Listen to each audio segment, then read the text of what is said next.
కవిత లేఖపై కేసీఆర్, కేటీఆర్, హరీష్ రావు ఎందుకు స్పందించడం లేదని మంత్రి పొన్నం ప్రశ్నించారు. తెలంగాణ ప్రజలు కాంగ్రెస్ చేస్తున్న ఆరోపణలకు బలం చేకూర్చేలా కవిత వ్యాఖ్యలు ఉన్నాయన్నారు పొన్నం. కవిత ప్రశ్నలకు బీజేపీ కూడా సమాధానం చెప్పాలన్నారు పొన్నం.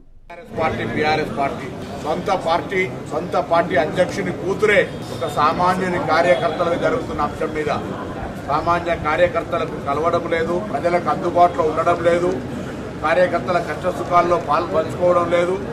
అటువంటి పెద్ద సమావేశం పెట్టినప్పుడు 2001 నుంచి పార్టీలో ఉన్నటువంటి వాళ్లకు ఎక్కడ కూడా అవకాశం ఇస్తలేరు.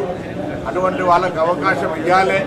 మరి మీటింగ్లలో మాట్లాడకపోతే వారికి సంబంధించిన ఏ విధంగా ఉంటుంది అనేటువంటి అంశాలను లేవనెత్తిన అంశాలకు కార్యనిర్వాహక అధ్యక్షుడు కానీ లేదా పార్టీకి సంబంధించిన ట్రబుల్ షూటర్గా చెప్తున్న హరీష్ రావు గారు కానీ లేదా స్వయంగా మరి కేసీఆర్ గారైనా జవాబు చెప్పాల్సిన అవసరం ఉంది. ఇలా మేమేం కొత్తగా ఆరోపణ చేస్తలేము. ఈరోజు మేము గతంలోనే చెప్పినాం, టీఆర్ఎస్ బీజేపీ వేరు కాదు, రెండు కూడా కలిపి ఢిల్లీలో దోస్తీ గల్లీలో కుస్తీ అనే మాట అనేక సందర్భాల్లో చెప్పిన దానికి కవిత గారు రాసినటువంటి లేఖ ఆధారము, దానికి సంబంధించినటువంటి ఒక ఎవిడెన్స్ అనే మాట సందర్భంగా మనం చూస్తాం.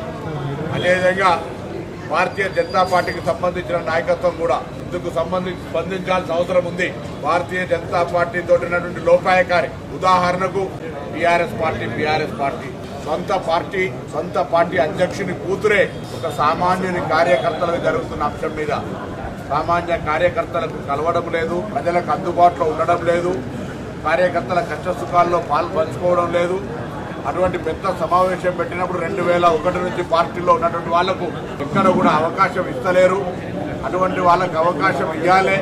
మరి మీటింగ్లలో మాట్లాడకపోతే వారికి సంబంధించిన ఏ విధంగా ఉంటుంది అనేటువంటి అంశాలను లేవనెత్తిన అంశాలకు కార్యనిర్వాహక అధ్యక్షుడు కానీ లేదా పార్టీకి సంబంధించిన ట్రబుల్ షూటర్గా చెప్తున్న హరీష్ రావు గారు కానీ లేదా స్వయంగా మరి కేసీఆర్ గారైనా జవాబు చెప్పాల్సిన అవసరం ఉంది. ఇలా మేమేం కొత్తగా ఆరోపణ చేస్తలేము. ఈరోజు మేము గతంలోనే చెప్పినాం, టీఆర్ఎస్ బీజేపీ వేరు కాదు, రెండు కూడా కలిపి ఢిల్లీలో దోస్తీ గల్లీలో కుస్తీ అనే మాట అనేక సందర్భాల్లో చెప్పిన దానికి కవిత గారు రాసినటువంటి లేఖ ఆధారము, దానికి సంబంధించినటువంటి ఒక ఎవిడెన్స్ అనే మాట సందర్భంగా మనం చూస్తాం.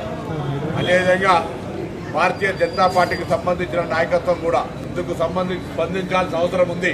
భారతీయ జనతా పార్టీ తోటి ఉన్నటువంటి లోపాయకారి